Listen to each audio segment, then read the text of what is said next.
There we go. Thank you for the heads up. Good evening.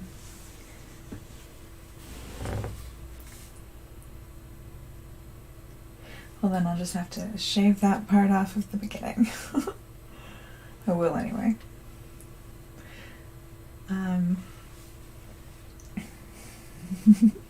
Oh, thank you. I was just trying to figure out where we left off. What had happened last.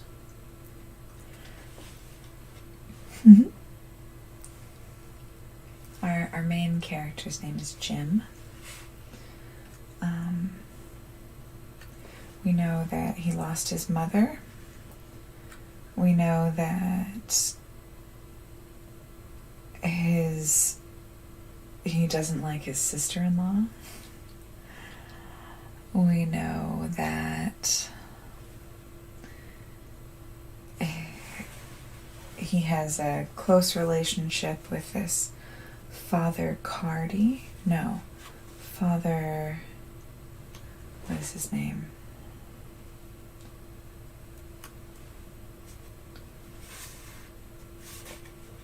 No, Arthur. Arthur is our main character. Jim is a nickname for Gemma, which is the love interest.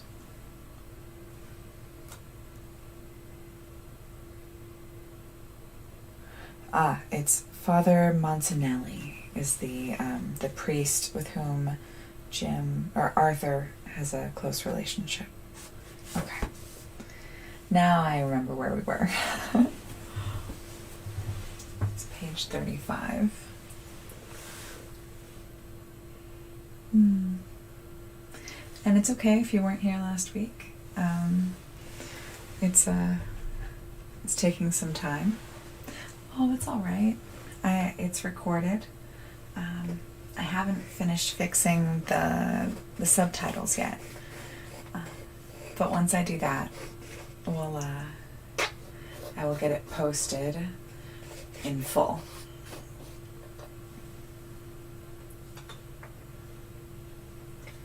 One moment while I pack this bowl, and then we'll get started. Oh wait, let me finish this one.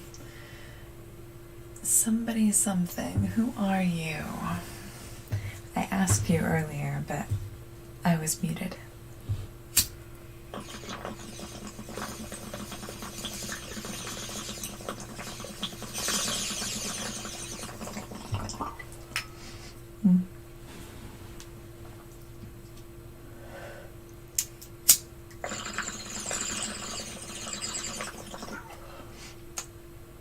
I got you. The first stream, it was definitely just a lot of establishing characters.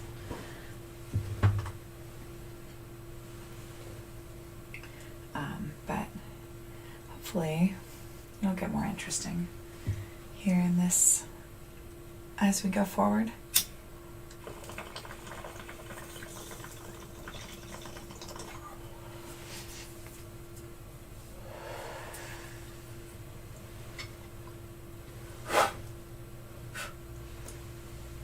I'll get started here in a minute.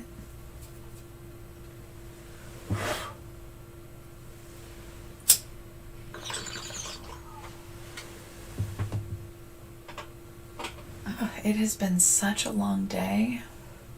It's been a long week, but it's been an especially long day. I didn't take my Adderall this morning, and I had so many things to get done. It was just so difficult, but we made it through.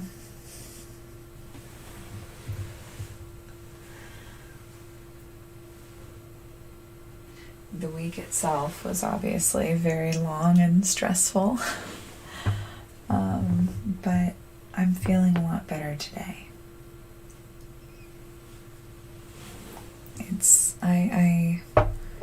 I get to rest, and I had good conversations with good conversations with a couple of close friends. That, you know, put some things into perspective. And I am going to take a little bit more care over the next couple of days.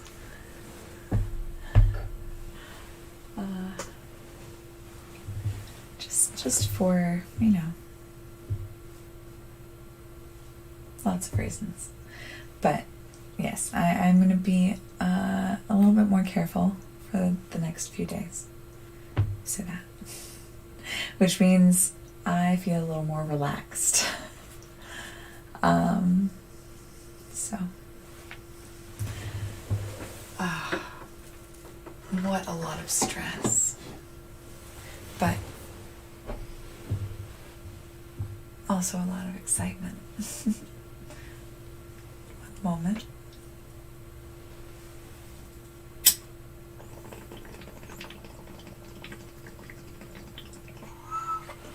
Hello, welcome.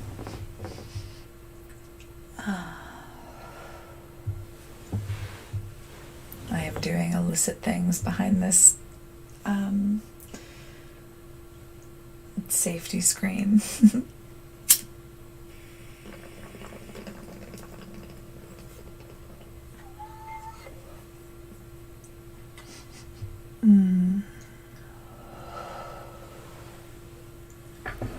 All right. Oh, you know, the one thing I am missing, of course, is something to drink. Let me go grab some water. Almost. Nope. I'm gonna go get a water and I'll be right back.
All right, there we go.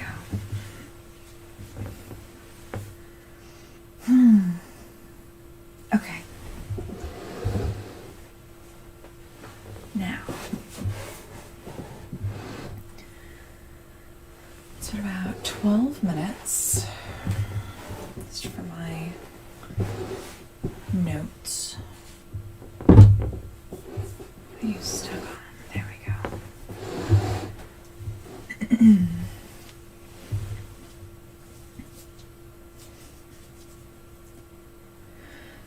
So, where we last left off, I just finished chapter 3.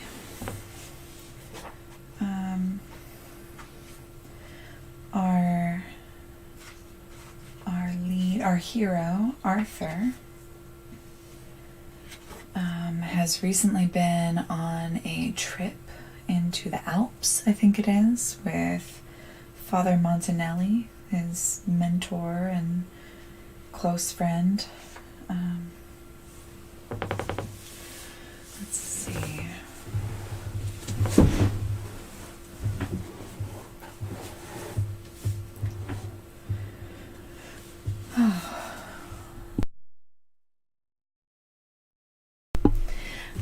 I am letting I'm letting YouTube record. My recording didn't turn out very well last time, so I'm just going to download it from YouTube and use that one. But thank you for asking. And edit out things like this.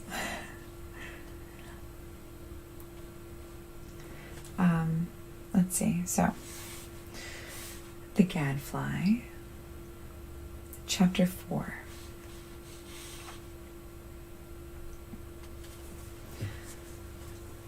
Arthur went back to his lodgings, feeling as though he had wings. He was absolutely, cloudlessly happy. At the meeting, there had been hints of preparations for armed insurrection, and now Gemma was a comrade, and he loved her. They could work together, possibly even die together, for the republic that was to be. The blossoming time of their hope was to come, and the Padre would see it and believe. The next morning, however, he awoke in a soberer mood and remembered that Gemma was going to Leghorn and the Padre to Rome. January, February, March. 3 long months to Easter. And if Gemma should fall under Protestant influences at home, in Arthur's vocabulary, Protestant stood for Philistine.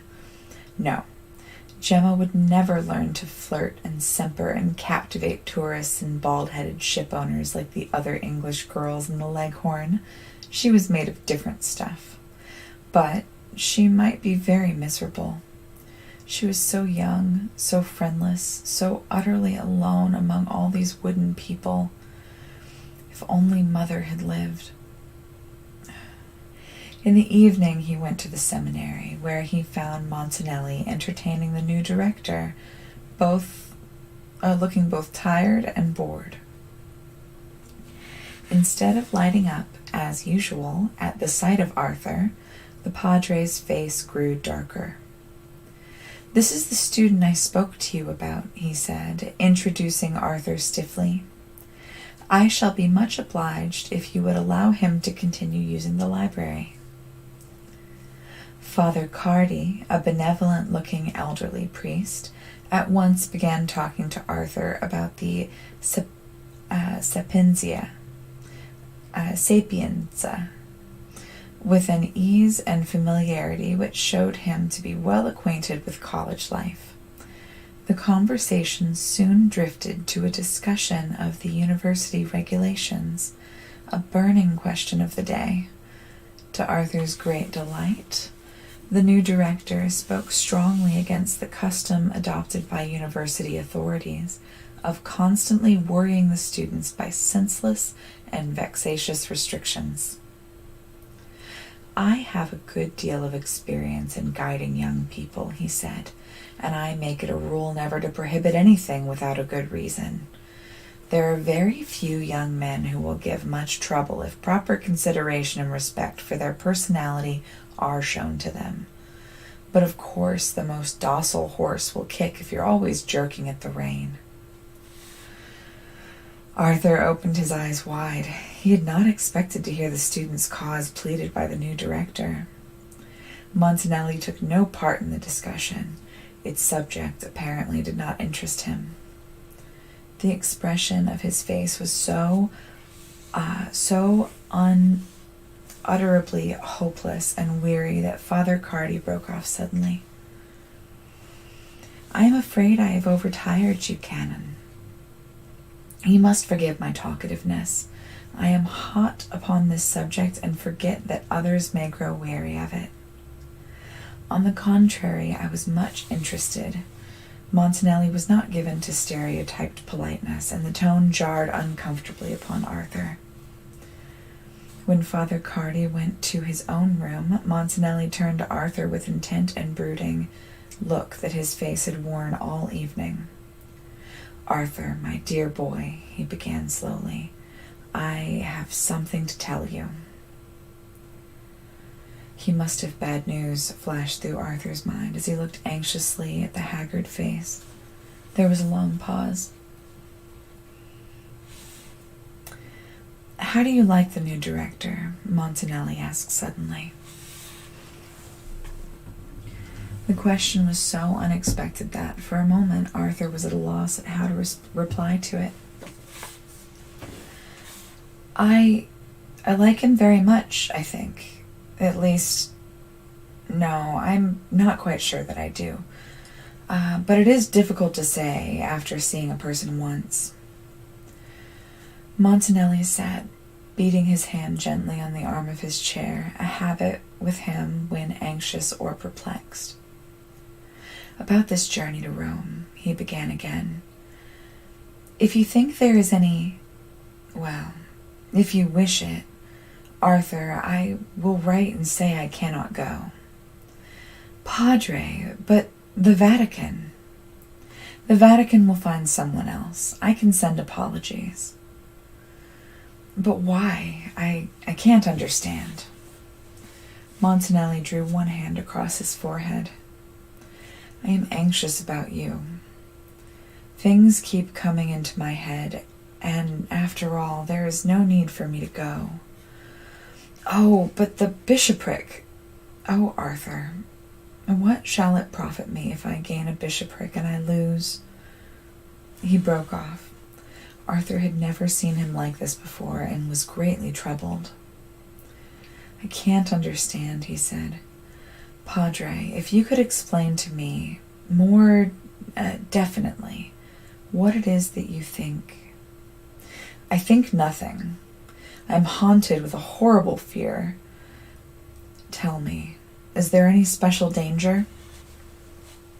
He has heard something, Arthur thought, remembering the whispers of a projected revolt. But the secret was not his to tell, and he merely answered, What special danger should there be? Don't question me, answer me. Montanelli's voice was almost harsh in its eagerness. Are you in danger? I don't want to know your secrets. Only tell me that. We are all in God's hands, Padre. Anything may always happen. But I know of no reason why I should not be here alive and safe when you come back. When I come back. Listen, Carino. I will leave it in your hands. You will give me no reason, only say to me, stay, and I will give up this journey. There will be no injury to anyone, and I shall feel you are safer if I have you beside me. This kind of morbid fancifulness was so foreign to Montanelli's character that Arthur looked at him with grave anxiety. Padre, I am sure you're not well. Of course you must go to Rome and try to have a thorough rest and get rid of your sleeplessness and headaches. Very well, Montanelli interrupted, as if tired of the subject. I will start by the early coach tomorrow morning. Arthur looked at him, wondering. You had something to tell me, he said. No, nothing more, nothing of any consequence. There was a startled, almost terrified look on his face. A few days after Montanelli's departure, Arthur went to fetch a book from the seminary library and met Father Cardi on the stairs. Ah, Mr. Burton, explained the director, the very person I wanted. Please come in and help me out with a difficulty. He opened the study door, and Arthur followed him into the room with a foolish, secret sense of resentment. It seemed hard to see this dear study, the Padre's own private sanctum, invaded by a stranger. I am a terrible bookworm, said the director, and my first act when I got here was to examine the library. It seems very interesting, but I do not understand the system by which it is catalogued. The catalogue is imperfect. Many of the best books have been added to the collection lately. Can you spare half an hour to explain the arrangement to me? They went to the library, and Arthur carefully explained the catalogue. When he rose to take his hat, the director interfered, laughing. No, I can't have you rushing off that way. It is Saturday, and quite time for you to leave off work till Monday morning. Stop and have supper with me. Now I have kept you so late. I'm quite alone, and I shall be glad of the company." His manner was so bright and pleasant that Arthur felt at ease with him at once. After some desultory conversation, the director inquired how long he had known Montanelli. "For about 7 years. He came back from China when I was 12 years old." "Ah, yes. It was there that he gained the reputation as a missionary preacher. Have you been his pupil ever since?" "He began teaching me a year later, about the time that I first confessed to him. Since I have been at the Sepinza, he has still gone on helping me with anything I wanted to study that was not in the regular course. He's been very kind to me. You can hardly imagine how kind." "I can well believe it. He's a man whom no one can fail to admire, a most noble and beautiful nature. I have met priests who were out of China with him, and they have no words high enough to praise his energy and courage under all hardships, and his unfailing devotion.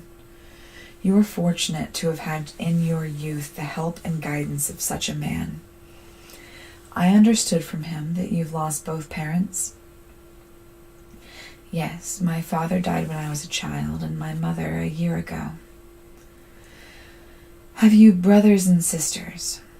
"No, I have stepbrothers, but they were businessmen when I was in the nursery."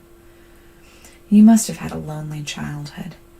Perhaps you value Canon Montanelli's kindness all the more for that. By the way, have you chosen a confessor for the time of his absence?" "I thought of going to one of the fathers of Santa Caterina, if they have not too many penitents." "Will you confess to me?" Arthur opened his eyes in wonder.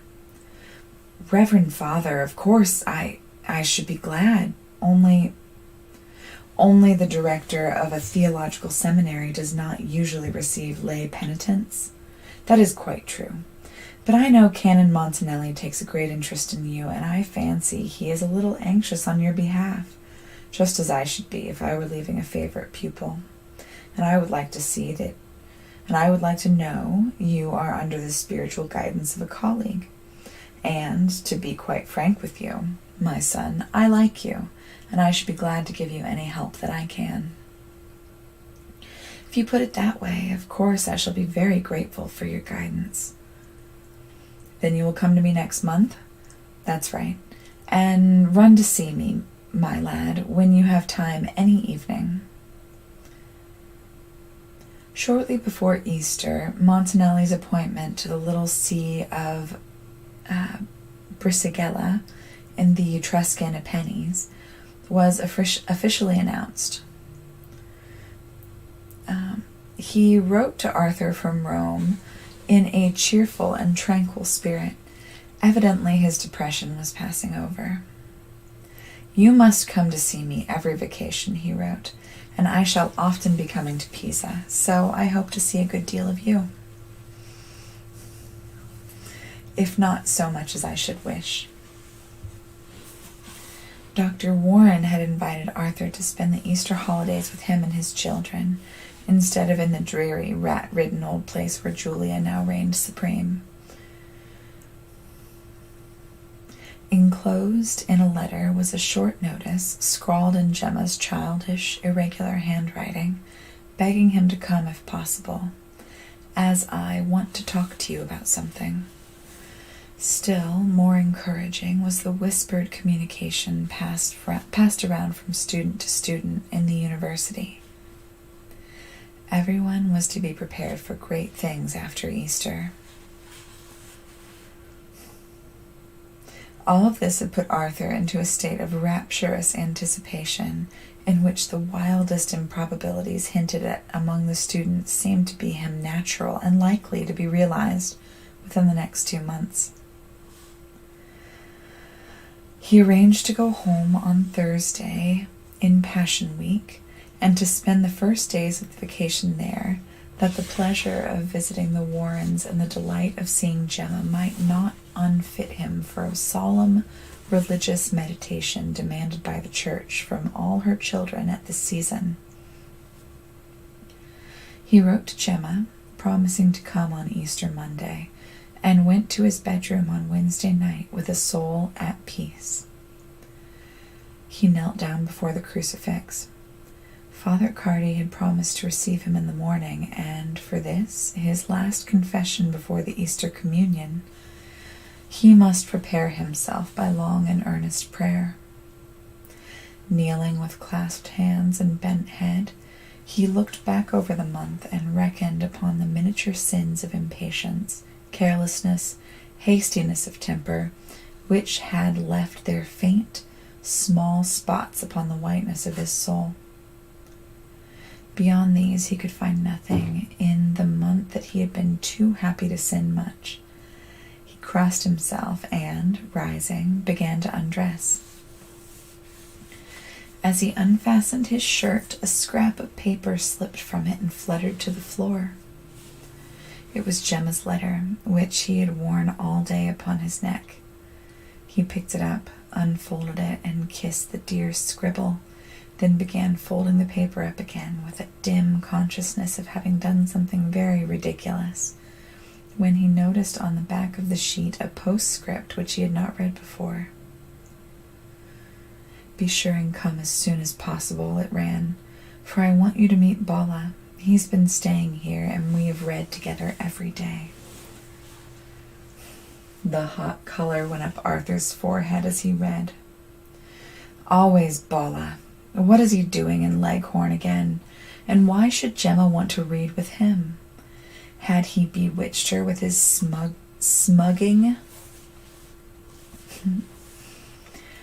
It had been quite easy to see at the meeting in January that he was in love with her, and that was why he'd been so earnest over his propaganda.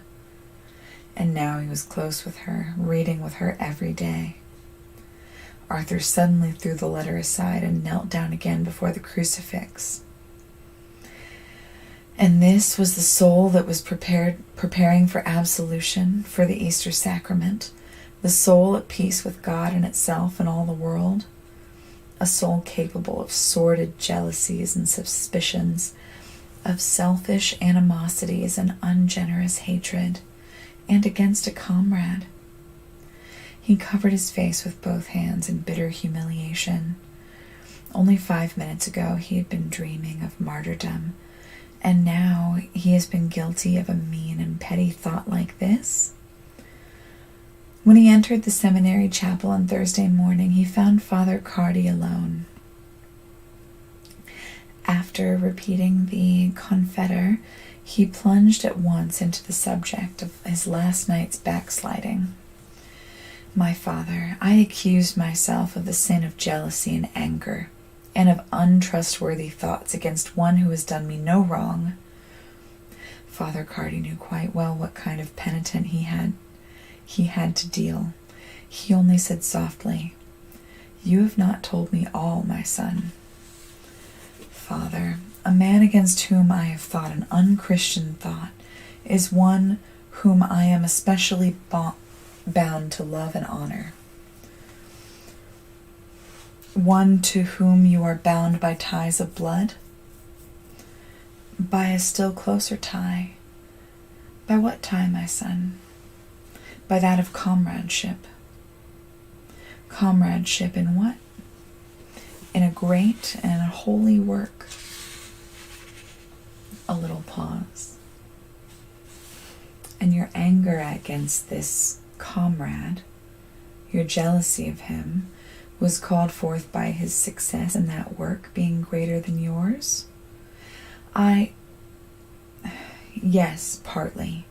I envied him his experience, his usefulness, and then I feared that he would take from me the heart of the girl I love. And this girl that you love, is she a daughter of the Holy Church? No, she is a Protestant. A heretic. Arthur clasped his hands in great distress. Yes, a heretic, he repeated. We were brought up together. Our mothers were friends, and I envied him because I saw that he loves her too, and because... My son, said Father Cardi, speaking after a moment's silence, slowly and gravely, you have still not told me all. There is more than this upon your soul. Father, He faltered and broke off again. The priest waited silently. I envied him because the society, the young Italy that I belonged to, yes, entrusted him with a work that I had hoped would be given to me and that I thought myself specially adapted for. What work? The taking in of books, political books, from the steamers that bring them and finding a hiding place for them in the town. And this work was given by the party to your rival, to Bala, and I envied him. And he gave you no cause for this feeling. You do not accuse him of having neglected the mission entrusted to him. No, Father, he's worked bravely and devotedly. He's a true patriot that has deserved nothing but love and respect from me.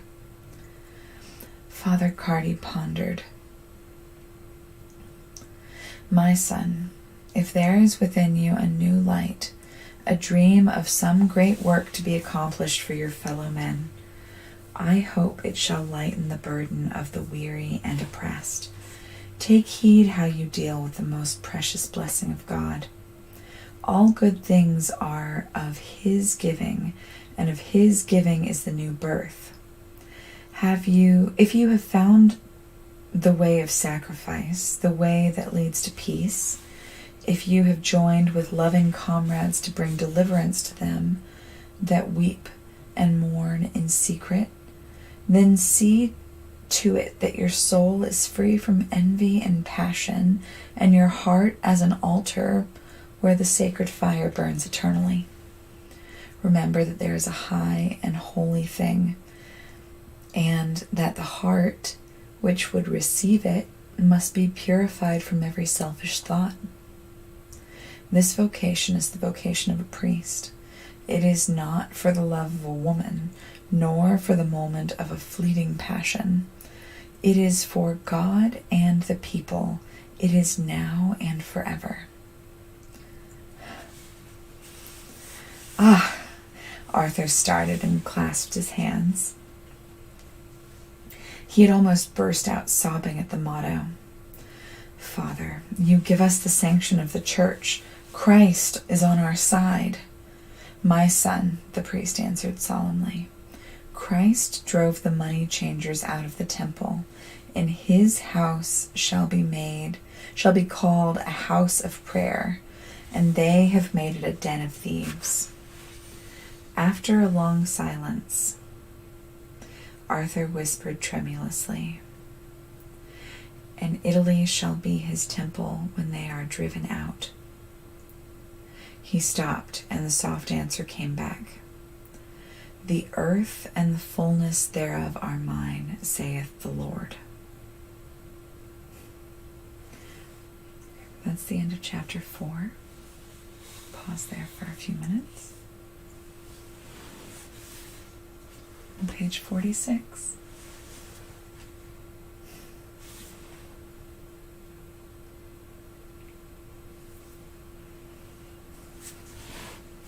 That was a lot.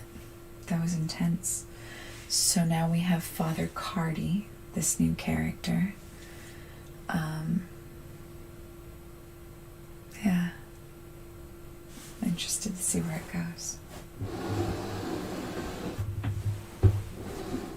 One moment. Good. I'm glad. We'll read another 1 to 2 chapters.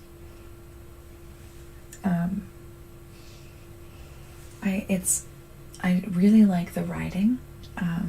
The writing style is really good. I don't know, it just feels, I don't know, normal, I guess. I definitely relate to the character Arthur a lot, which is the point, but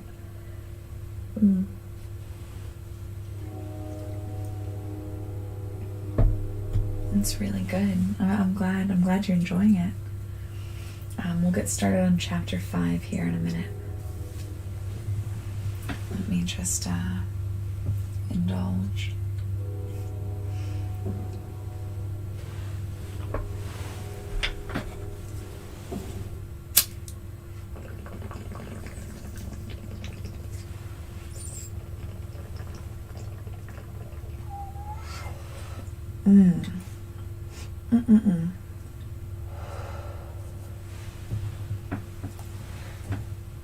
This Father Cardi character, don't know how I feel about him. I don't think I trust him.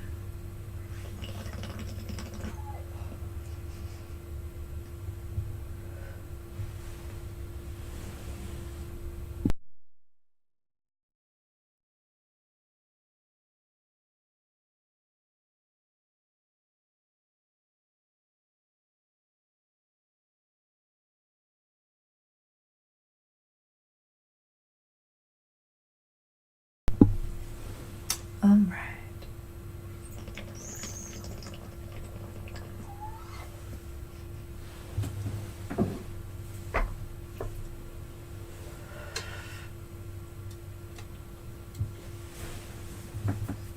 But I think I have a tendency not to trust priests.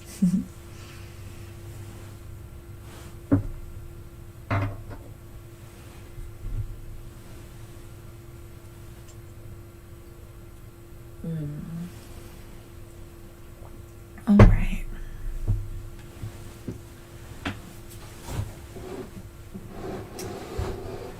We'll get started with chapter 5.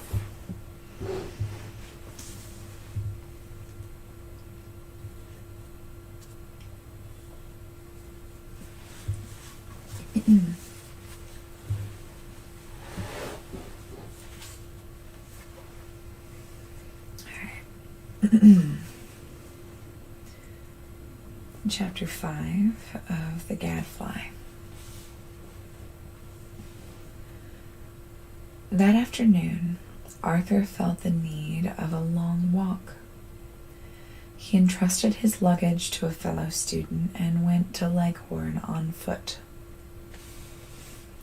That day was damp and cloudy, but not cold, and the low, level country seemed to him fairer than he had ever known it to look before. He had a sense of delight in the soft elasticity of the wet grass under his feet and in the shy, wondering eyes of the wild spring flowers by the roadside.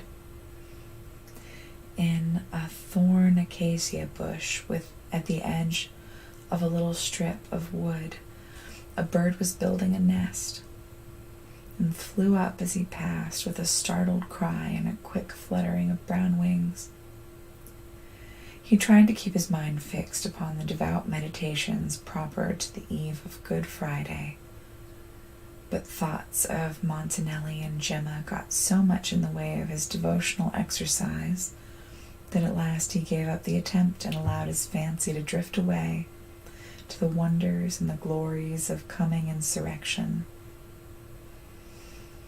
and to the part in it that he had allotted to his two idols. The Padre was to be the leader, the apostle, the prophet before whose sacred wrath the powers of darkness were to flee, at whose feet the young defenders of liberty were to learn afresh the old doctrines, the old truths, then in their new and unimagined significance. And Gemma? Oh, Gemma. She would fight at the barricades. She was made of the clay of which heroines are molded. She would be the perfect comrade, the maiden undefiled and unafraid of whom so many poets had dreamed.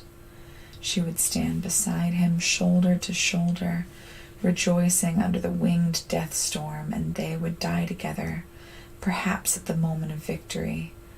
Without doubt there would be a victory. Of his love he would tell her nothing. He would say no word that might disturb her peace or spoil her tranquil sense of comradeship. She was to him a holy thing, a spotless victim to be laid upon the altar as a burnt offering for the deliverance of the people. And who was it that he should enter into the white sanctuary of a soul that knew no other love than God and Italy? God and Italy. There came a sudden drop from the clouds as he entered the great, dreary house of the Street of Palaces, and Julia's butler, immaculate, calm, and politely disapproving as ever, confronted him upon the stairs. "Good evening, Gibbons. Are my brothers in?" "Mr. Thomas is in, sir, and Mrs. Burton. They're in the drawing room." Arthur went in with a dull sense of oppression. What a dismal house it was. The flood of life seemed to roll past and leave it always just above high water mark. Nothing in it ever changed, neither the people, nor the family portraits, nor the heavy furniture and ugly plate, nor the vulgar ostentation of riches, nor the lifeless aspect of everything. Even the flowers on the brass stands looked like painted metal flowers that had never known the stirring of young sap within them in the warm spring days. Julia, dressed for dinner, was waiting for visitors in the drawing room, which was to her the center of existence. Might have sat for a fashion plate just as she was, with her wooden smile and flaxen ringlets, and the lapdog on her knee. "How do you do, Arthur?" she said stiffly, giving him the tips of her fingers for a moment, and then transferred them to a more congenial contact of the lapdog's silken coat. "I hope you are quite well and have made satisfactory progress at college." Arthur murmured the first commonplace that he could think of at the moment, and then relapsed into uncomfortable silence. The arrival of James, in his most pompous mood and accompanied by a stiff, elderly shipping agent, did not improve matters, and when Gibbons announced that dinner was served, Arthur rose with a little sigh of relief. "I won't come to dinner, Julia. If you'll excuse me, I will go to my room." "You're overdoing that fasting, my boy," said Thomas. "I am sure you might make yourself ill." "Oh, no. Good night." In the corridor, Arthur met the under housemaid and asked her to knock at his door at 6 a.m. "The signorina is going to church?" Yes. Good night, Teresa." He went into his room. It had belonged to his mother, and the alcove opposite the window had been fitted during her long illness as an oratory. A great crucifix on the black pedestal occupied the middle of the altar, and before it hung a little Roman lamp. This was the room where she had died. Her portrait was on the wall beside the bed, and on the table stood a china bowl which had been hers, filled with a great bunch of her favorite violets. It was just a year since her death, and the Italian servants had not forgotten her. He took out of his portmanteau a framed picture, carefully wrapped up. It was a crayon portrait of Montanelli, which had come from Rome only a few days before. He was unwrapping this precious treasure when Julia's page brought in a supper tray on which the old Italian cook, who had served Gladys before the harsh new mistress came, had placed such little delicacies as she considered her dear Signorino might permit himself to eat without infringing on the rules of the church. Arthur refused everything but a piece of bread, and the page, a nephew of Gibbon's, lately arrived from England, grinned significantly as he carried out the tray. He had already joined the Protestant camp in the servants' hall. Arthur went out into the alcove and knelt down before the crucifix, trying to compose his mind in the proper attitude for prayer and meditation. But this he found difficult to accomplish. He had, as Thomas said, rather overdone the Lenten privations, and they had gone to his head like strong wine. Little quivers of excitement went down his back, and the crucifix swam in the misty cloud before his eyes. It was only after a long litany, mechanically repeated, that he succeeded in recalling his wandering imagination to the mystery of the atonement. At last, sheer physical weariness conquered the feverish agitation of his nerves, and he lay down to sleep in a calm and peaceful mood, free from all unquiet or disturbing thoughts. He was fast asleep when the sharp, impatient knock came at his door.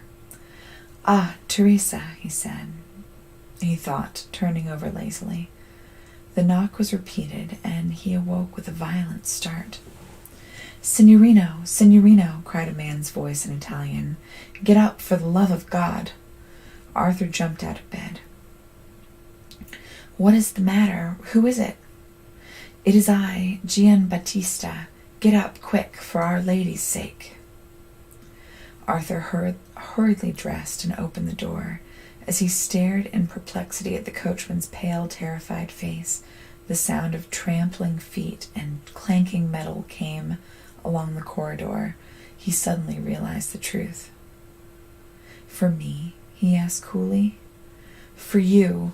Oh, Signorino, make haste. What have you to hide? See, I have nothing to hide.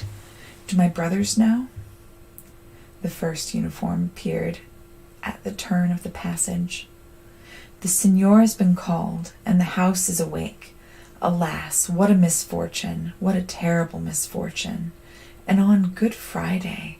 Holy saints, have pity." Gian Battista burst into tears. Arthur moved a few steps forward and waited for the gendarmes, who came clattering along, following a shivering crowd of servants in various impromptu costumes.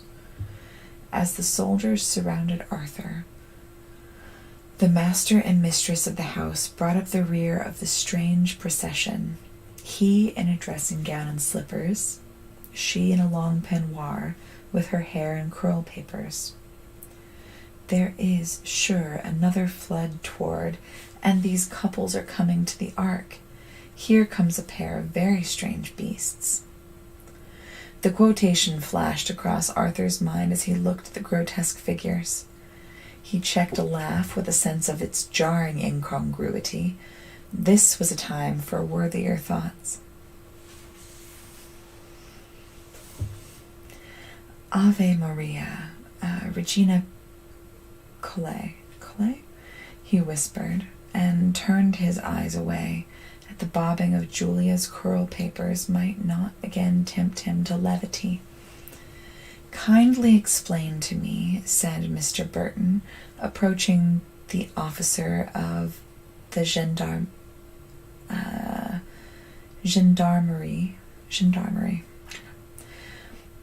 "What is the meaning of this violent intrusion to a private house?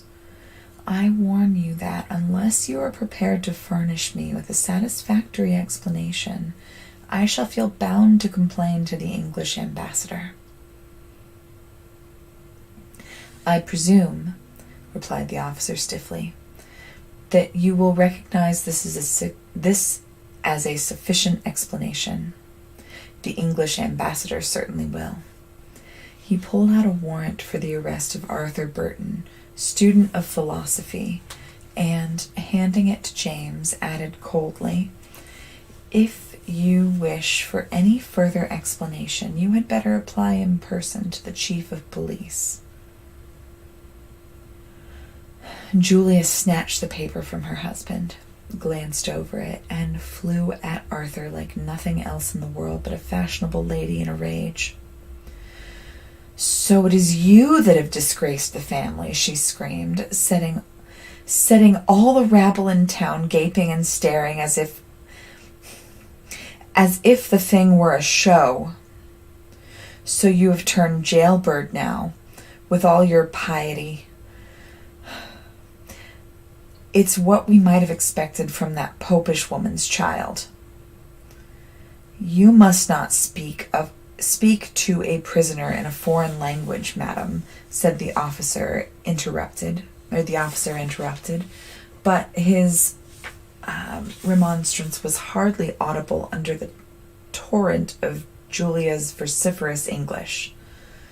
"Just what we might have expected. Fasting and prayer and saintly meditation, all this is what was underneath it. I thought that would be the end of it." Dr. Warren had once compared Julia to a salad into which the cook had upset a vinegar cruet. The sound of her thin, hard voice set Arthur's teeth on edge, and the simile suddenly popped into his memory. "There is no use in this kind of talk," he said. "You need not be afraid of any unpleasantness. Everyone will understand that you are all quite innocent. I suppose, gentlemen, that you want to search my things. I have nothing to hide." When the gendarmes ransacked his room, reading his letters, examining his college papers, and turning out drawers and boxes, he sat waiting on the edge of the bed, a little flushed with excitement, but in no way distressed. The search did not disquiet him. He had always burned letters which could possibly compromise anyone, and beyond a few manuscript verses, half revolutionary, half mystical, and 2 or 3 numbers of Young Italy, the officers found nothing to repay him for their trouble. Julia, after a long resistance, yielded to the entreaties of her brother-in-law and went back to bed. Sweeping past Arthur with magnificent disdain, James meekly followed. When they had left the room, Thomas, who all this while had been tramping up and down, trying to look indifferent, approached the officer and asked permission to speak to the prisoner. Receiving a nod in answer, he went up to Arthur and muttered in a rather husky voice, "I say, this is infernally awkward business. I am very sorry about it." Arthur looked up with a face as serene as a summer morning. "You have always been good to me," he said. "There's nothing to be sorry about. I shall be safe enough." "Look here, Arthur," Thomas said. Thomas gave his mustache a hard pull and plunged headfirst into the awkward question. "Is this anything to do with money? Because if it is, With money? Why, no. What could it have to do with... Well, then is it some political tomfoolery? I thought so. Well, don't you get all down in the mouth. And never mind all that stuff Julia talks. It's only her spiteful tongue. And if you want help, cash or anything, let me know, will you?" Arthur held out his hand in silence, and Thomas left the room with a carefully made-up expression of unconcern that rendered his face more stolid than ever. The officers, meanwhile, had finished their search, and the one in charge requested Arthur to put on his outdoor clothes. He obeyed at once and turned to leave the room, then stopped with a sudden hesitation. It seemed hard to take leave of his mother's oratory in the presence of these officials. Have you any objection to leaving the room for a moment? He asked. You see, I cannot escape, and there is nothing to conceal. I'm sorry, but it's forbidden to leave a prisoner alone. Very well, it doesn't matter.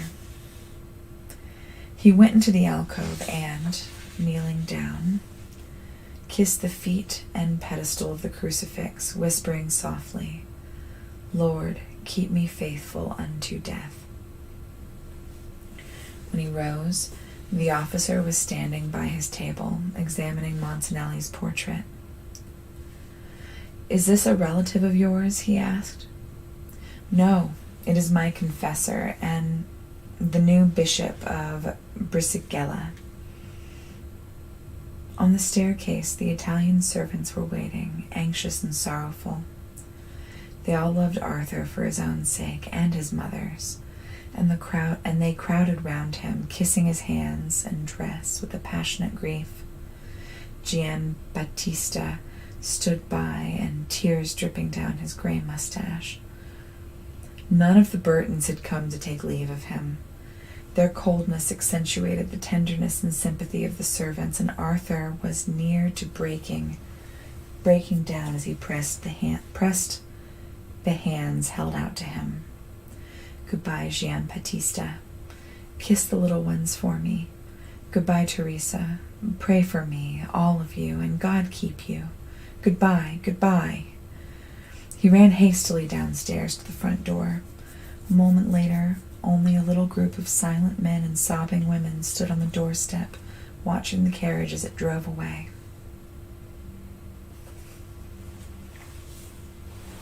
It's the end of chapter 5.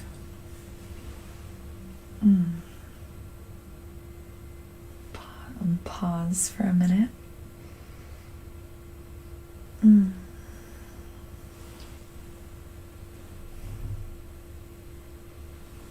think I have one more chapter in me.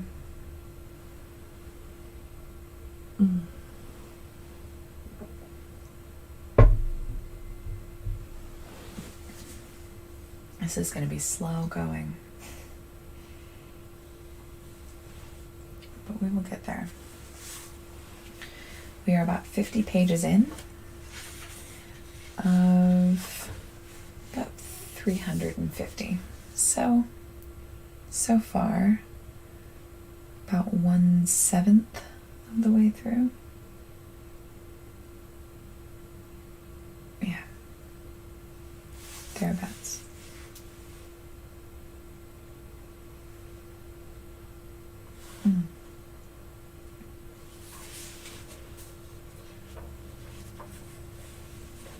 Let's see. How long is this chapter?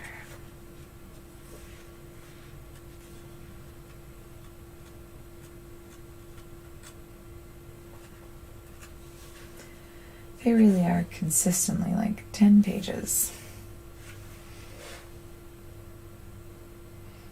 Yeah. Yeah, so I may need to pick it up if we want to finish this in a reasonable time. But I think that's okay. I could start earlier and do slightly longer streams. That ought to speed it up a bit.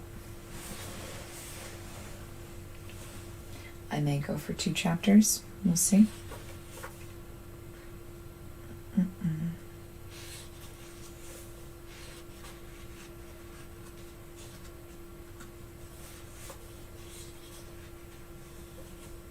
Just kind of peeking ahead a little bit. Yeah, I think we can do that. About 22 more pages, and then we will be through. Then we will be 1/5 of the way through.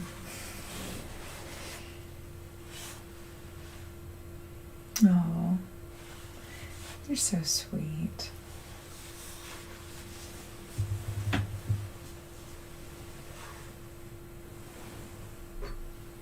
Well, I am glad you're spending it with me. One moment.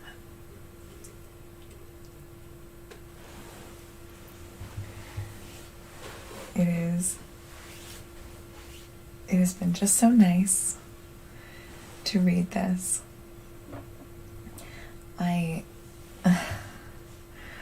I admit I wasn't really expecting to find quite so much to relate to. But yeah, certainly. It has been a week.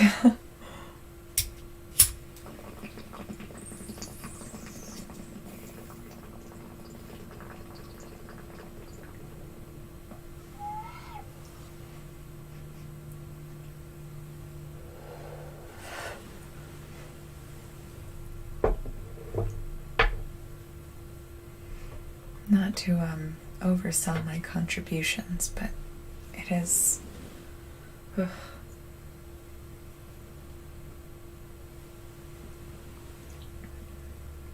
It has been something else.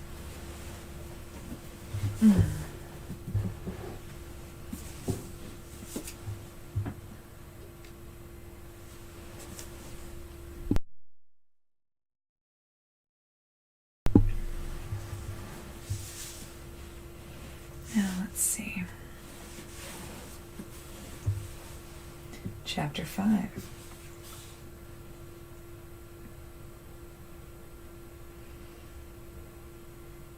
Oh, wait. We did that one. We did 5. We want to go to chapter 6.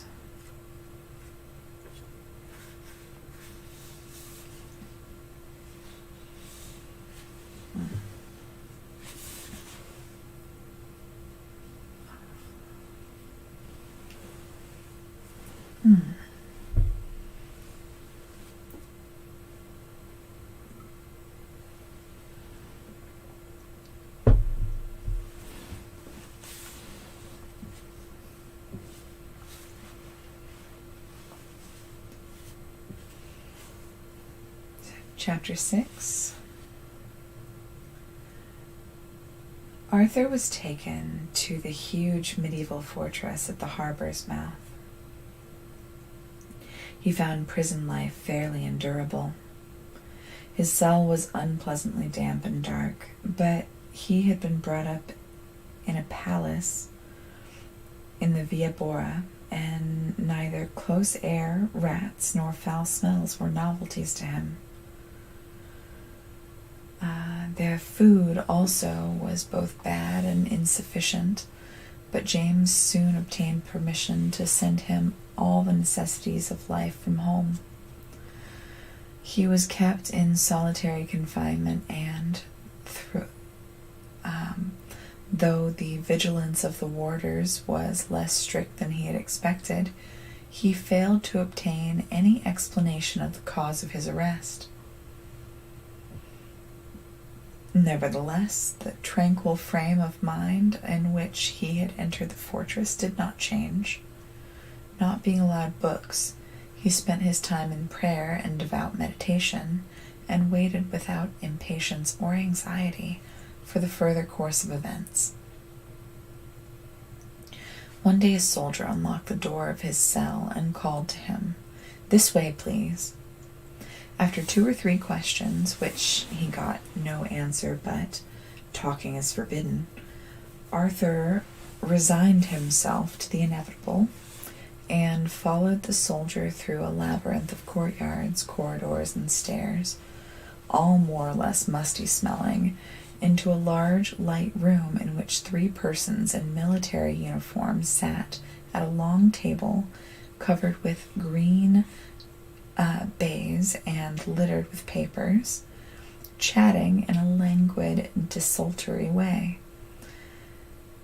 They put on a stiff business air as he came in, and the oldest of them, a foppish-looking man with gray whiskers and a colonel's uniform, pointed to a chair on the other side of the table and began the preliminary interrogation. Arthur had expected to be threatened, abused, and sworn at, and had prepared himself to answer with dignity and patience, but he was pleasantly disappointed. The colonel was stiff, cold, and formal, but perfectly courteous. The usual questions as to his name, age, nationality, and social position were all put out and answered, and the replies written down in monotonous succession. He was beginning to feel bored and impatient when the colonel asked, "And now, Mr. Burton, what do you know about Young Italy?" "I know it is a society which publishes a newspaper in Marseille and circulates it in Italy, with the object of inducing people to revolt and drive the Austrian army out of the country." "You have read this paper, I think?" "Yes, I am interested in the subject." When you read it, you realize that you were committing a legal action?" "Certainly." "Where did you get the copies which were found in your room?" "That I cannot tell you." "Mr. Burton, you must not say 'I cannot tell' here. You are bound to answer my questions." "I will not then, if you object to 'cannot.' You will regret it if you permit yourself to use such expressions," remarked the colonel. As Arthur made no reply, he went on. "I may as well tell you that the evidence has come into our hands, proving your connection with this society to be much more intimate than implied by the mere reading of forbidden literature. It will be to your advantage to confess frankly. In any case, the truth will be sure to come out, and you will find it useless to screen yourself behind evasion and denials." "I have no desire to screen myself. What is it you want to know?" "First off, how did you, a foreigner, come to be implicated in matters of this kind?" "I thought about the subject, and read everything I could get a hold of, and formed my own conclusions." "Who persuaded you to join this society?" "No one. I wished to join it." You were shilly-shallying with me," said the colonel sharply. His patience was evidently beginning to give out. "No one can join a society by himself. To whom did you communicate your wish to join it?" Silence. "Will you have the kindness to answer me?" "Not when you ask questions of that kind." Arthur spoke sullenly, a curious, nervous irritability that was taking possession of him.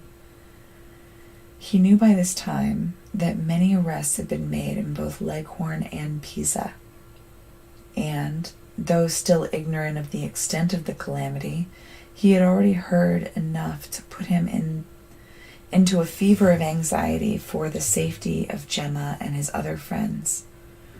The studied politeness of the officers, the dull game of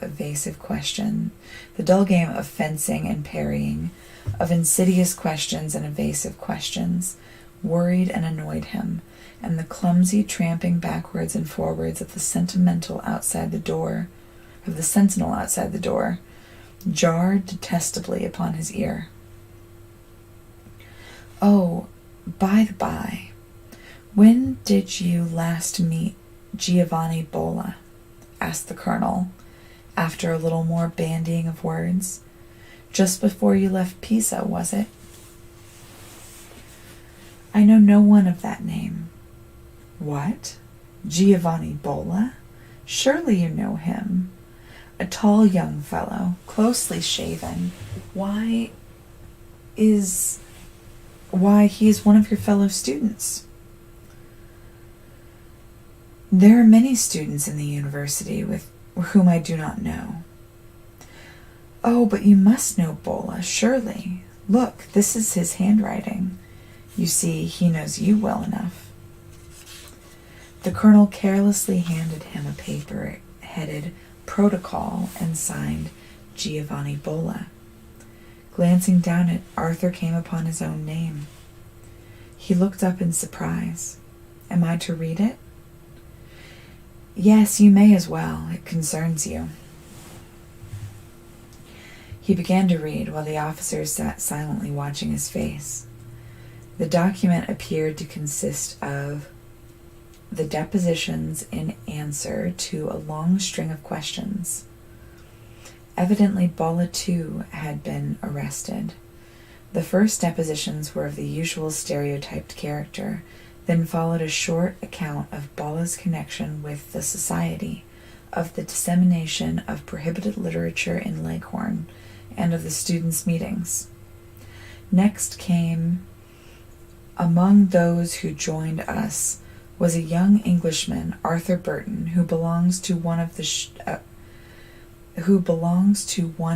the rich ship-owning families. The blood rushed into Arthur's face. Bolla had betrayed him. Bolla, who had taken upon himself the solemn duties of an initiator. Bolla, who had converted Gemma, who was in love with her. He laid down the paper and stared at the floor. "I hope that little document has refreshed your memory," hinted the colonel politely. Arthur shook his head. I know no one of that name," he repeated in a dull, hard tone. "There must be some mistake." "Mistake? Oh, nonsense. Come, Mr. Burton, chivalry and quixotism are fine things in their way, but there is no use in overdoing them. It's an error all you young people fall into at first. Come, think. What good is it for you to compromise yourself and spoil your prospects in life over a simple formality about a man who has betrayed you? You see yourself, he wasn't so particular as to what he said about you." A faint shade of something like mockery had crept into the colonel's voice. Arthur looked up with a start. A sudden light flashed upon his mind. "It's a lie," he cried out. "It's a forgery. I can see it in your face, you cowardly. You've got some prisoner there you want me to compromise, or to trap you. You want to drag me into. You're a forger and a liar and a scoundrel." "Silence," shouted the colonel, starting up in a rage. His two colleagues were already on their feet. Captain Tomasi," he went on, turning to one of them, "ring for the guard, if you please, and have this young gentleman put in the punishment cell for a few days. He wants a lesson, I see, to bring him to reason." The punishment cell was a dark, damp, filthy hole underground. Instead of bringing Arthur, quote, "to reason," it thoroughly exasperated him. His luxurious home had rendered him daintily fastidious about personal cleanliness, and the first effect of the slimy, vermin-covered walls, the floor heaped with acclamations of filth and garbage, the fearful stench of fungi and sewage and rotting wood, was strong enough to have satisfied the offended officer. When he was pushed in and the door locked behind him, he took 3 cautious steps forward with his outstretched hands, shuddered with disgust as his fingers came in contact with the slippery wall, and groped in the dense blackness for some spot less filthy than the rest in which to sit down. The long day passed in unbroken blackness and silence, and the night brought no change. In the utter void and absence of all external impressions, he gradually lost the consciousness of time. And when, on the following morning, a key was turned in the door lock, and the frightened rats scurried past him squeaking, he started up a sudden panic, his heart throbbing furiously and the roaring noise in his ears, as though he had been shut away from light and sound for months instead of hours. The door opened, letting in a feeble lantern gleam, a flood of blinding light, and it seemed to him, and the head warder entered, and carrying a piece of bread and a mug of water. Arthur made a step forward. He was quite convinced that the man had come to let him out. Before he had time to speak, the warder put the bread and mug into his hands, turned round and went out without words, locking the door again. Arthur stamped his foot upon the ground. For the first time in his life, he was savagely angry. But as the hours went by, the consciousness of time and place gradually slipped further and further away. The blackness seemed an illimitable thing. There was no beginning and no end, and life had, as it were, stopped for him. On the evening of the third day, when the door was opened and the head warder appeared on the threshold with a soldier, he looked up, dazed and bewildered, shading his eyes from the unaccustomed light, and vaguely wondering how many hours or weeks he had been in this grave.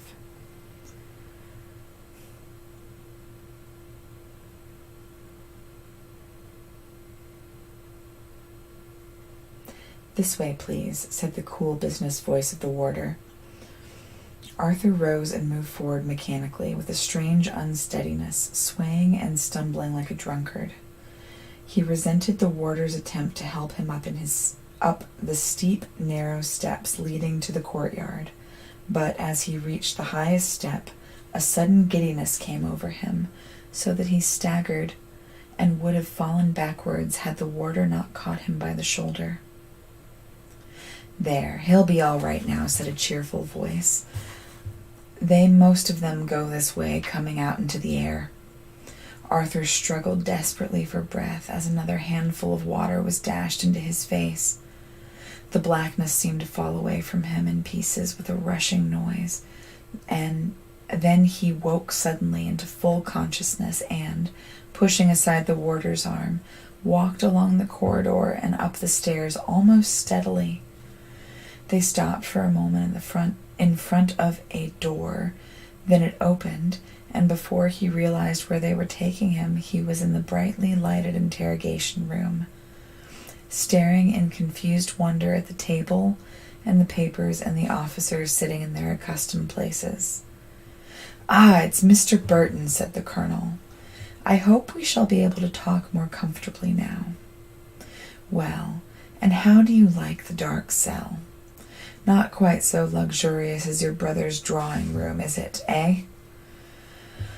Arthur raised his eyes at the colonel's smiling face. He was seized by a frantic desire to spring at the throat of this gray-whiskered fop and tear with his teeth. Probably something of this kind was visible on his face, and the colonel added immediately, in a quite different tone, "Sit down, Mr. Burton, and drink some water. You are excited." Arthur pushed aside the glass of water held out to him, and leaned his arms on the table, rested his forehead on one hand, and tried to collect his thoughts. The colonel sat watching him keenly, noting with experienced eyes the unsteady hands and lips, the hair dripping with water, the dim gaze that told of physical prostration and disordered nerves. "Now, Mr. Burton," he said after a few minutes, "we will start at the point where we left off, and as there has been a certain amount of unpleasantness between us, I may as well begin by saying that I, for my part, have no desire to be anything but indulgent with you. If you will behave properly and reasonably, I assure you that we shall not treat you with any unnecessary harshness." "What do you want me to do?" Arthur spoke in a hard, sullen voice, quite indifferent from his natural tone. "I only want you to tell us frankly, in a straightforward and honorable manner, what you know of this society and its adherents. First of all, how long have you known Bola?" "I've never met him in my life. I know nothing whatever about him." Really? Well, we will return to that subject presently. I think you know a young man named Carlo Bini? I've never heard of such a person. That is very extraordinary. What about Francesco Neri? I've never heard that name. But here is a letter in your handwriting addressed to him. Look. Arthur glanced carelessly at the letter and laid it aside. Do you recognize that letter? No. You deny that it is your writing? I deny nothing. I have no recollection of it. Perhaps you remember this one. A second letter was handed to him, and he saw that it was one which he had written in the autumn to a fellow student. No. Nor the person to whom it is addressed, nor the person. Your memory is singularly short. It is a defect from which I have always suffered. Indeed, and I heard the other day from a university professor that you are considered by no means deficient, rather clever, in fact. You probably judge of cleverness by the police spy standard. University professors use the words in a different sense. The note of rising irritation was plainly audible in Arthur's voice. He was physically exhausted with hunger, foul air, and want of sleep. Every bone in his body seemed to ache separately, and the colonel's voice grated on him, on his exasperated nerves, setting his teeth on edge like the squeak of a slate pencil. Mr. Burton, said the colonel, leaning back in his chair and speaking gravely, you are again forgetting yourself, and I warn you that once more that this kind of talk will do you no good. Surely you have had enough of the dark cell not to want any more just for the present. I tell you plainly that I shall use strong measures with you if you persist in repulsing gentle ones. Mind, I have positive proof, that some of these young men have been engaged in smuggling prohibited literature into this port, and that you have been in communication with them.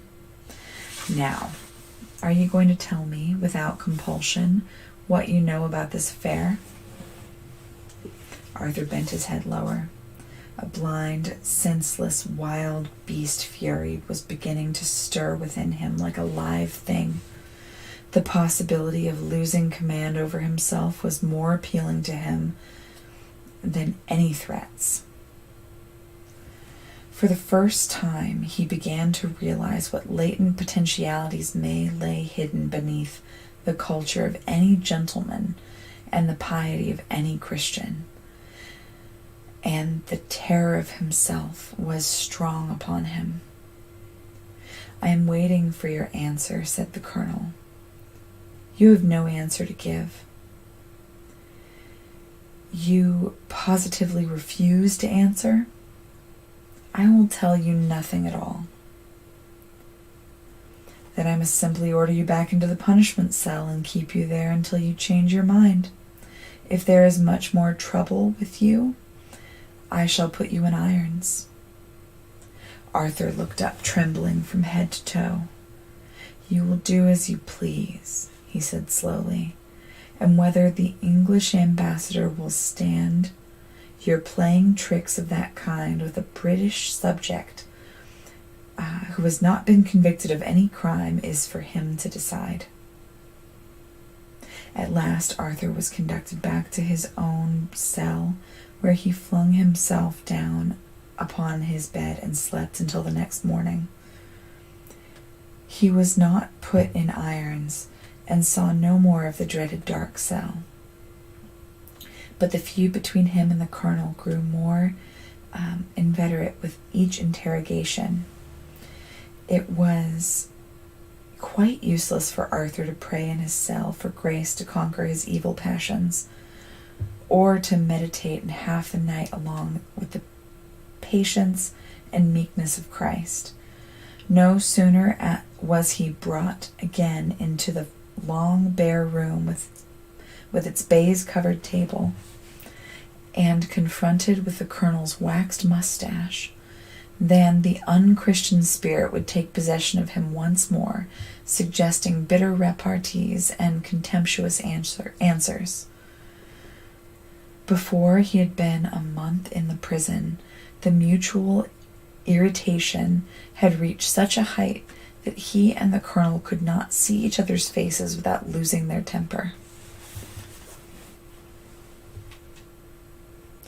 The continual strain of this petty warfare was beginning to tell heavily upon his nerves. Knowing how closely he was watched, and remembered certain dreadful rumors which he had heard of prisoners secretly drugged with belladonna, and notes might be taken of their ravings, he gradually became afraid to sleep or eat. And if a mouse ran past him in the night, he would start up drenched with cold sweat and quivering with terror, fancying that someone was hiding in his room to listen if he talked in his sleep. The officers were evidently trying to entrap him into making some admission which might compromise Bala. So great was his fear of slipping, by any inadvertency, into a pitfall, that he was really in danger of doing so through sheer nervousness. Bala's name rang in his ears day and night, interfering even with his devotions and forcing its way in among the beads of the rosary instead of the name of Mary. But the worst thing of all was that his religion, like the outer world, seemed to be slipping from him as the days went by. To this last foothold he clung with feverish tenacity, spending several hours of each day in prayer and meditation, but his thoughts had wandered more and more often to Bala, and the prayers were growing terribly mechanical. His greatest comfort was the head warder of the prison. This was a little old man, fat and bald, who at first had tried his hardest to wear a severe expression. Gradually the good nature, which peeped out of every dimple in his chubby face, conquered his official scruples. He began carrying messages for the prisoners from cell to cell. One afternoon in the middle of May, this warder came to the cell with a face so scowling and gloomy that Arthur looked himself in admonishment. "Why, Enrico," he exclaimed, "what on earth is wrong with you today?" "Nothing," said Enrico snappily, and going up to the pallet, he began pulling off the rug, which was Arthur's property. "What are you doing with my things? Am I to be moved to another cell?" "No, you're to be let out." "Let out? What, today? For altogether? Enrico!" In his excitement, Arthur had caught hold of the old man's arm. It was angrily wrenched away. "Enrico, what has come to you? Why don't you answer? Are we all going to be let out?" A contemptuous grunt was the only reply. "Look here." Arthur again took hold of the warder's arm, laughing. "It is of no use for you to be cross with me, because I'm not going to get offended. I want to know about the others." "What others?" growled Enrico, suddenly laying down the shirt he was folding. Not Bulla, I suppose.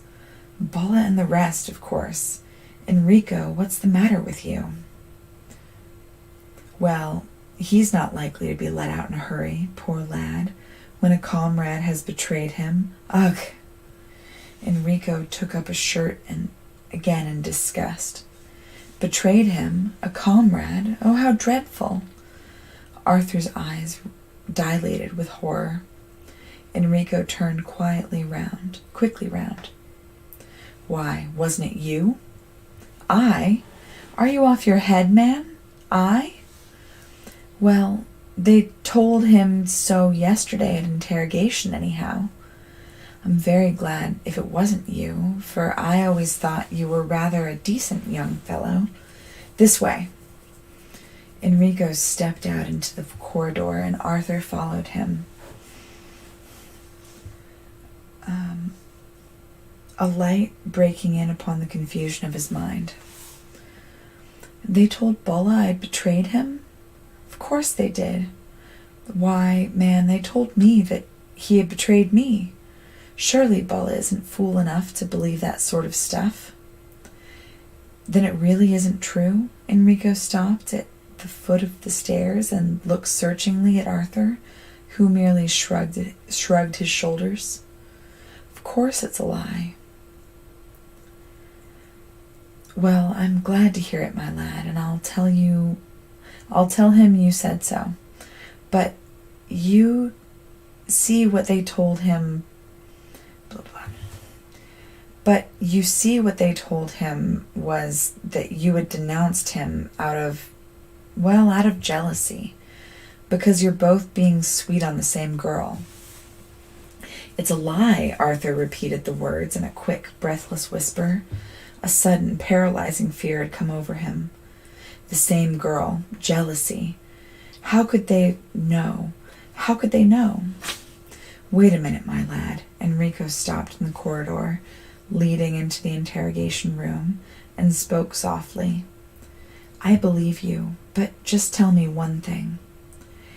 I know you're a Catholic. Did you ever say anything in the confessional? It's a lie. This time Arthur's voice had risen to a stifled cry. Enrico shrugged his shoulders and moved on again. You know best, of course, but you wouldn't be the only young fool who's been taken in that way. There's a tremendous ado just now about the priest in Pisa that some of your friends have found out. They've printed a leaflet saying he's a spy. He opened the door of the interrogation room and, seeing Arthur stood motionless, staring blankly before him, pushed him gently across the threshold. Good afternoon, Mr. Burton, said the colonel, smiling and showing his teeth amiably.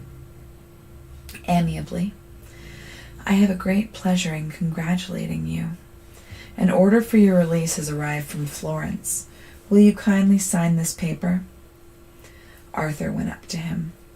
I want to know, he said in a dull voice, who it was that betrayed me. The colonel raised his eyebrows with a smile.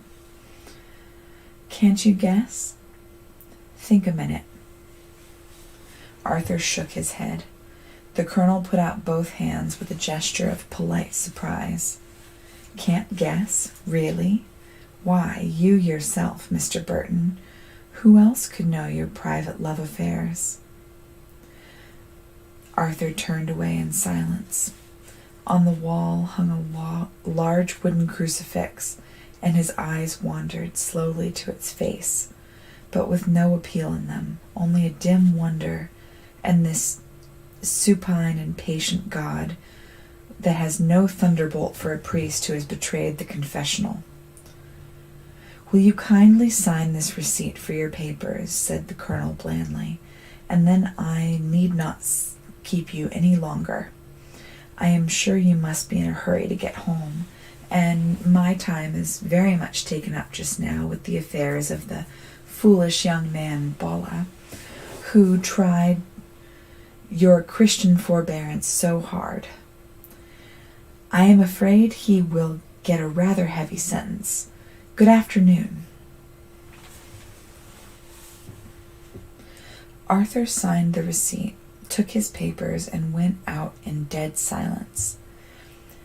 He followed Enrico to the massive gate and, without a word of farewell,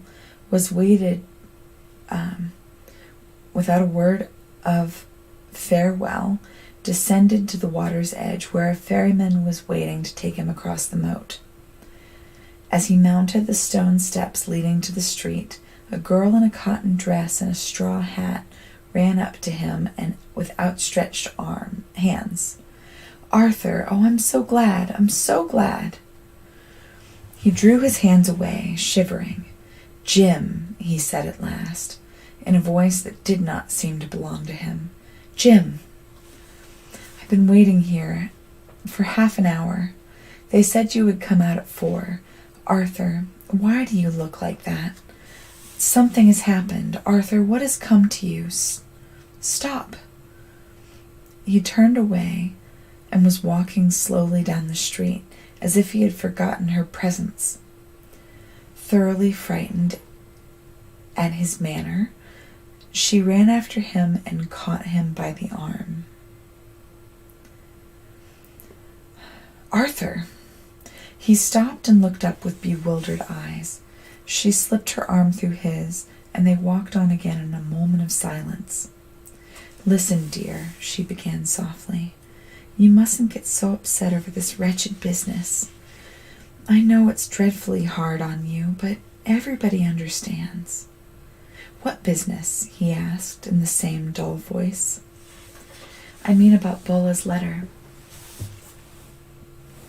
Arthur's face contracted painfully at the name. I thought you wouldn't have heard of it, Gemma went on, but I suppose they've told you. Bola must be perfectly mad to have imagined such a thing. Such a thing? You don't know about it, then? He has written a horrible letter, saying you have told about the streamers and got him arrested. It's perfectly absurd, of course. Everybody that knows you sees that. It's only the people who don't know you that have been upset by it. Really, that's what I came here for, to tell you that no one in our group believes a word of it. Gemma, but it's true. She shrank slowly away from him and stood quite still, her eyes wide and dark with horror. Her face as white as the kerchief at her neck. A great icy wave of silence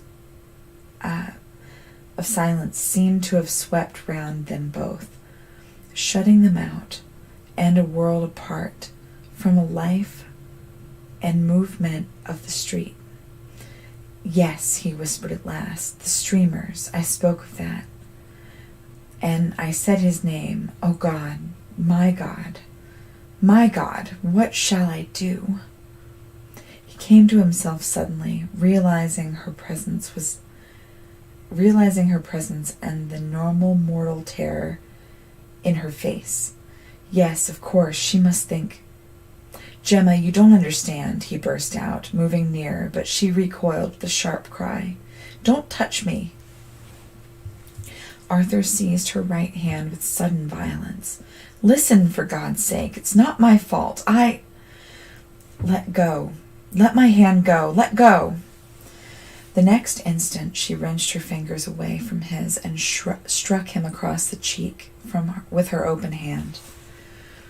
A kind of mist came over his eyes. For a little while he was conscious of nothing but Gemma's white and desperate face, and the right hand which she had fiercely rubbed on the skirt of her cotton dress. Then the daylight crept back again, and he looked round and saw that he was alone.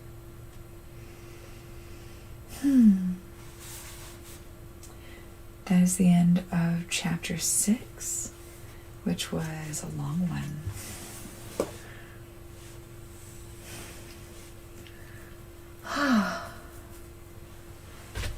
Oh. How are we feeling? I I definitely dazed for a moment there.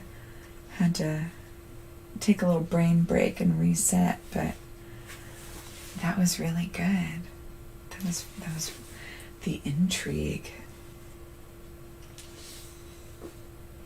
It did. I'm glad you're comfy. Comfy's good. You like bedtime stories? I hate the misunderstanding, but it's so easy to experience. So, you have been. You have been. We'll do it more often. So we are this far through.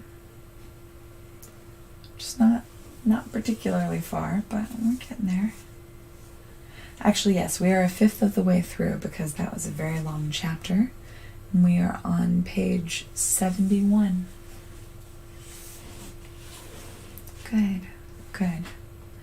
I would tuck you in if I could. All right.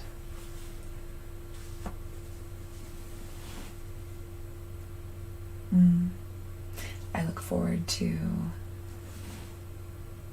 learning more about Arthur next Friday. Thank you for spending time with me tonight.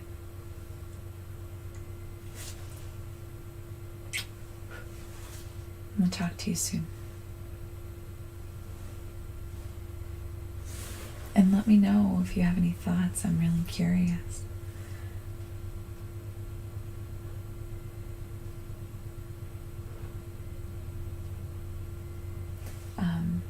For anyone just joining us, check out my link tree. Join the Discord.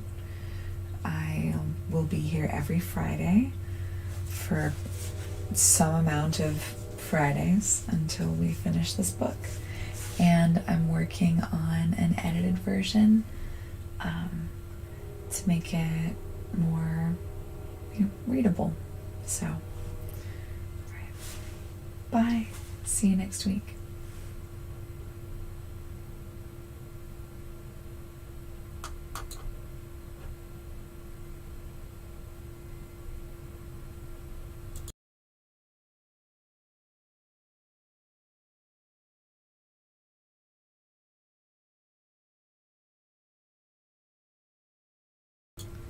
Good night. Sweet dreams.